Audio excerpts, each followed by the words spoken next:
لوگ گھوم رہے ہیں، لیکن تعداد کم اس لیے تھی کہ وہ رات میں ایک میسج آیا 4 بجے کے لگ بھگ آفاق احمد صاحب کا وائس میسج تھا، جس میں انہوں نے کہا کہ جناب یہ ایک ساتھ سب کچھ ہو گیا ہے، 144 بھی ہے تو نکلیں گے ہم کیسے، قانون کی خلاف ورزی ہم کرنا نہیں چاہتے، قانون کو اپنے ہاتھ میں ہم لینا نہیں چاہتے، تو لہٰذا 11 بجے آپ پہنچیں اور میں پریس کانفرنس کروں گا اور تمام حالات واقعات بتاؤں گا۔ پھر 11 بجے کی پریس کانفرنس تھی، کہ وہ شروع جو ہے وہ تقریباً کچھ 12:30 پونے 1 بجے ہوئی، اور کوئی 42-44 منٹ کی پریس کانفرنس کی۔ آفاق احمد صاحب نے سارے صحافی موجود تھے، ہم بھی موجود تھے، ہم نے آپ کو اپنے ریئلٹی ناؤ پر پریس کانفرنس لائیو دکھائی بھی۔ اس میں آفاق احمد صاحب نے بہت ساری باتیں کی، خاص طور پر انہوں نے تنقید کی ایم کیو ایم پاکستان پر۔ اس سے پہلے بھی وہ کہہ چکے کہ ایم کیو ایم پاکستان اور پاکستان پیپلز پارٹی اور ڈمپر والے جو ہیں یہ سب ایک ہی سکے کے یہ رخ ہیں اور سب یہ ملے ہوئے ہیں آپس میں۔ اچھا، ایک طرف تو یہ ڈیولپمنٹ ہو رہی تھی، دوسری طرف یہ ڈیولپمنٹ بھی ہم نے دیکھی کہ 12 اپریل اتنا زیادہ اہم ہو گیا تھا کہ 12 اپریل کو ایم کیو ایم کی پریس کانفرنس میں شاہد سید صاحب کا آنا، تو یہ بھی سمجھیں اس بات کو آپ، شاہد سید صاحب آئے اور پیغام دینے کی کوشش کی کہ جی کراچی میں، اصل کہ لسانی تو ہے ہی نہیں یہ معاملہ، یہ تو میں بارہا کہہ چکا کہ جی لسانی معاملہ نہیں ہے، یہ ڈمپر والے دیکھ تھوڑی رہے ہوتے ہیں کہ سامنے جو بائک پہ جو شخص جا رہا ہے وہ اردو بولنے والا ہے، پنجابی بولنے والا ہے، پشتو بولنے والا ہے، بلوچی بولنے والا ہے، سرائکی ہے، کشمیری ہے یا ہند کو بولنے والا ہے، بھائی انہیں تو پتہ نہیں چلتا، وہ تو چڑھا دیتے ہیں فوراً۔ اور اس میں ظاہر ہے جو لوگ جاں بحق ہوئے ہیں، جو کچلے گئے ہیں، جو شہید میں کہوں گا انہیں، وہ اس میں سب کی تعداد ہے، اس میں تمام مکاتب فکر کے اور تمام رنگ و نسل کے لوگ موجود ہیں، جن کے گھر اجڑے ہیں، جن کے بھائی چلے گئے ہیں، جن کے شوہر چلے گئے ہیں، بچے یتیم ہو گئے ہیں، پورے خاندان، ظاہر کچھ تو ایسے تھے جو بیچارے اکلوتے تھے، اور کچھ بچے وہ جس دنیا میں جنہوں نے آنا تھا وہ بھی کچھ لے گئے ہیں، ان کا کیا قصور ہے بھائی؟ لیکن افسوس بات پر ہوا کہ جب جس دن یہ واٹر ٹینکر اور ڈمپرز کو آگ لگائی کچھ لوگوں نے، شرپسند کہوں گا میں انہیں، قانون کو اپنے ہاتھ میں نہیں لینا چاہیے کسی کو بھی، ہم اس کے حامی بالکل نہیں ہیں، غم و غصے کا اظہار ہوتا ہے، لیکن اس کا مطلب یہ نہیں ہے املاک کو آپ نقصان پہنچائیں، تو ان کا مالی نقصان ہوا ڈمپرز کو جب آگ لگائی گئی۔ تو انہوں نے جو میڈیا کے سامنے آ کر اور اسلحہ لہراتے ہوئے جس طرح وہ آئے ہیں، لیاقت محسود ان کے لوگ، اور پھر جس طرح وہ دھمکیاں ہیں اور پھر وہ اسلحے کی نمائش کرنے کی پابندی، وہ اسلحہ لہراتے ہوئے آئے ان کے لوگ بھی، اور وہ خود بھی سول کپڑوں میں تھے، حالانکہ اگر آپ نے سیکیورٹی گارڈ رکھے ہوئے ہیں اپنے لیے تو کوئی نہ کوئی سیکیورٹی کمپنی ہوگی، اس کے آپ نے پہنے ہوں گی، اس کی بڑھتی وہ بھی نہیں تھی، اب وہ ظاہر سلوار قمیض میں تھے۔ یہ بھی ظاہر خوف و ہراس پھیلانے کی کوشش ہوتی ہے، اور انہوں نے کہا میں پاکستان کو آج سے میں بائیکاٹ کرتا ہوں پاکستان۔ اور بھائی تم ہو کون پاکستان کا بائیکاٹ کرنے والے؟ لوگ پوچھتے ہیں نا کہ آپ ہیں کون پاکستان کا بائیکاٹ کریں گے؟ پاکستان کا کھا رہے ہیں، پاکستان کا بائیکاٹ کر رہے ہیں، کیوں کہ آپ کے ڈمپر جل گئے ہیں، اور جن کی لاشیں گئی ہیں گھروں میں، جو شہید ہوئے ہیں لوگ آپ کے ڈمپر تلے، کبھی ایک لفظ آپ نے ان کی حمایت میں کہا ہے؟ کبھی ایک کا کبھی غصہ آپ نے اپنے ڈمپر ڈرائیور پر اتارا ہو، یا کبھی تعزیت کا اظہار کیا ہو کسی فیملی کے ساتھ جا کے کہ جی غلطی ہوئی ہے ان سے؟ کیونکہ نہ ان کی پراپر ٹریننگ ہوتی ہے ڈمپر ڈرائیورس کی، نہ ان کے پاس زیادہ تر کے پاس لائسنس ہیں، نہ زیادہ تر اب بہت سارے لوگ سوشل میڈیا پہ یہ بات صحیح کر رہے ہیں، اور بہت سارے لوگ کہہ رہے ہیں یہ بالکل صحیح ہے جی، شناختی کارڈ ان کے چیک کیے جائیں، پاکستانی ہے بھی نہیں، کیونکہ زیادہ تر یہ افغانی ہیں، افغانستان کے رہنے والے ہیں، ان کے پاس پاکستان کا شناختی کارڈ بھی نہیں ہے، اور یہی لوگ اسٹریٹ کرائم سے بھی ملوث ہیں یہاں کے افغانی، اور یہی لوگ جو ہے ڈمپر ڈرائیور بھی بنے ہوئے ہیں، مارتے بھاگ جاتے ہیں۔ آپ یہ دیکھیں کہ 250 زیادہ افراد کچلے گئے ہیں، کتنے کیا 250 سے زیادہ لوگ جو کچلے گئے، ان تمام کو مارنے والے کچلنے والے ڈرائیور پکڑے گئے ہیں، سارے سب کے خلاف ایف آئی آر درج ہوئی ہیں، سزائیں ہوئی ہیں انہیں، کیوں نہیں پوچھتے ان کو؟ یعنی کہ ان کا کوئی پرسان حال نہیں ہے، سیاسی جماعتیں مصلحت کا شکار ہیں۔ اچھا، پھر ایک اور خبر یہ ہوئی کہ ایسے تو نہیں کوئی پہنچ جاتا نا، شاید سے صاحب ایسے تو نہیں آ گئے ہوں گے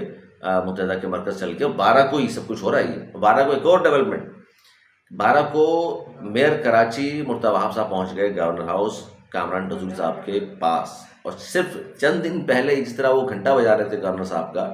اور جس طرح مسلسل تنقید کر رہے تھے، کیا کچھ نہیں کہا انہوں نے گورنر صاحب کے حوالے سے، اور کیا کچھ انہوں نے فاروق ستار صاحب کے حوالے سے نہیں کہا، پیپلز پارٹی والوں نے ایم کیو ایم کے حوالے سے کیا کچھ نہیں کہا، ایم کیو ایم والوں نے ان کے خلاف کیا کچھ نہیں کہا، میئر کے خلاف کیا کچھ نہیں کہا، لیکن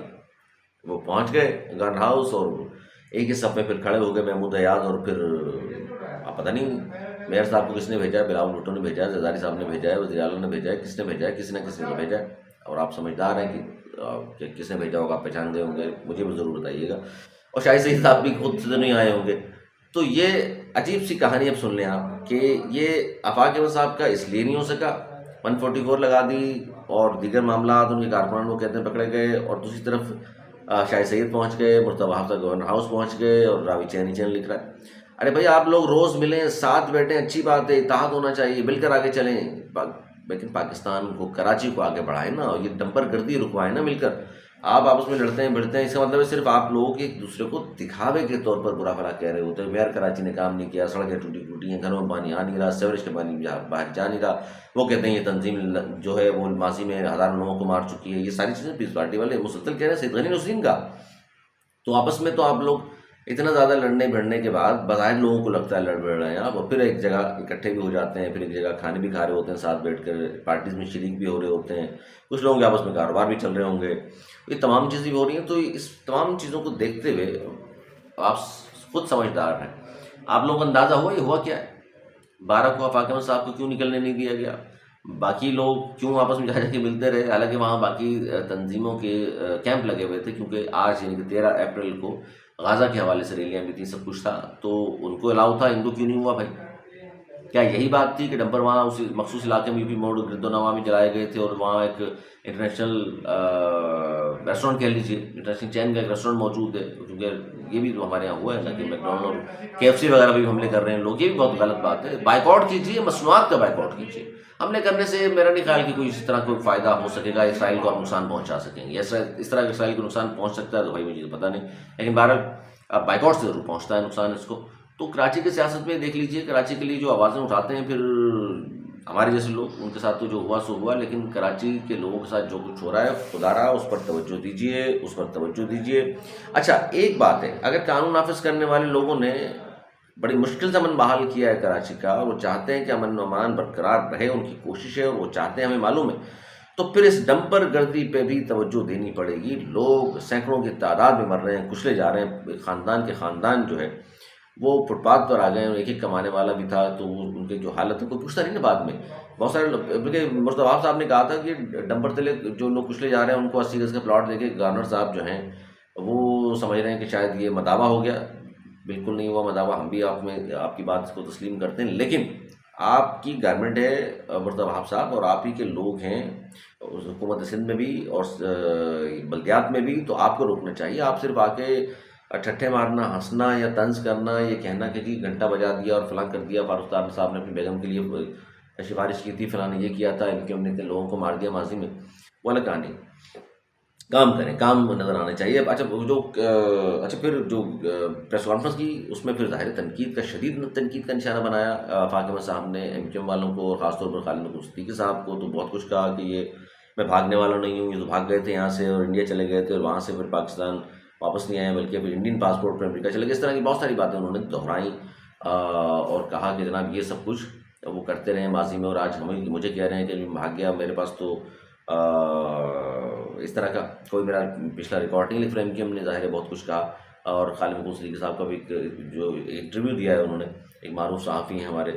بہت عزیز دوست بھی ہیں، فیصل حسین صاحب، ان کو بھی ایک انٹرویو دیا. اس میں کہا جی کہ حیثیت دیکھیے کون شخص بات کر رہا ہے کراچی کے لیے، اور ڈمپر گردی پہ سیاست چمکا رہا ہے. آفاق احمد صاحب کے حوالے سے انہوں نے کہا، اور بھی بہت ساری انہوں نے باتیں کی، اپنی پارٹی کے حوالے سے بھی باتیں کی. آفاق احمد صاحب کو تنقید انہوں نے بھی شدید کی ہے. یہ سارا کچھ آپس میں کیا کچھ ہو رہا ہے جب کوئی کراچی کے حوالے سے بات کرنا شروع کرتا ہے. اچھا بہت سارے لوگ کہتے ہیں کہ حمایت کیوں نہیں کی بانی متحدہ. بھائی دیکھیے اس کے بارے میں آفاق احمد صاحب نے بھی کہا، رضا ہارون صاحب نے بھی کہا، سب یہ کہہ رہے ہیں کہ اگر سیاست کرنی ہے بانی متحدہ نے تو پاکستان کو آنا پڑے گا. باہر بیٹھ کر صرف حکم دے کر کچھ نہیں ہو سکتا. لوگوں کو پکڑے جاتے ہیں یہاں پر، ان کا کوئی پرسان حال نہیں ہوتا. اگر آپ کو اتنا ہی وطن عزیز، پاکستان عزیز ہے، پاکستان میں آئیے، سیاست کیجیے، یہاں رہیے، لوگوں کے درمیان میں کھڑے ہو کر بات کیجیے. اور یہی تمام لوگ کہہ رہے ہیں کہ جناب آپ نے سیاست کرنی ہے، آپ کو ہمدردی اگر ہے یہاں کے لوگوں سے تو آئیے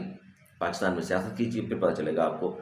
کہ جناب وہ کیا رہا ہے یہاں پر، کس طرح. کیونکہ دیکھیں اگر باہر کوئی شخص بیٹھا ہوا بھی ہے وہ اس طرح انڈرسٹینڈ نہیں کر سکتا سیاست کو. تو پھر وہ کہتے ہیں ان کے لوگ پکڑے جا رہے ہیں. بھائی تو پھر ظاہر سی بات ہے جب آپ یہاں گراؤنڈ پہ وہ لوگ موجود نہیں ہوں گے تو. اچھا پھر ایک اور بڑا کہ اہم انٹرویو ہے جس میں چلیں وہ اگلے ولاگ میں بتاتا ہوں آپ کو. تو یہ سارے سچویشن ہے، اور اس میں بہائنڈ دا کرٹن کیا کچھ ہو رہا ہے آپ خود دیکھ لیں. آفاق احمد صاحب کو دفتر کھولنے نہیں دیا گیا سینٹرل میں، اور جس شخص نے ان کو وہ گھر دیا تھا، جس سے کرایہ پھر لیا تھا، کہا جاتا ہے جی اس کو بھی شاید کیا ہوا وہ بھی آج کل غائب ہے. اور یہ مسئلہ بھی ہے سینٹرل میں دفتر کھولنا، اس کا واضح جواب نہیں دیا آفاق احمد صاحب نے. اب کیا ہوگا، کیونکہ وہ پہلے کیا گیا کنسٹرکشن ہو رہی ہے، پھر کیا گیا حالات خراب ہیں. اب پریس کانفرنس میں اس کے حوالے سے انہوں نے کچھ نہیں کہا. ہم نے بھی لیکن پوچھنے کی کوشش ان سے کی تھی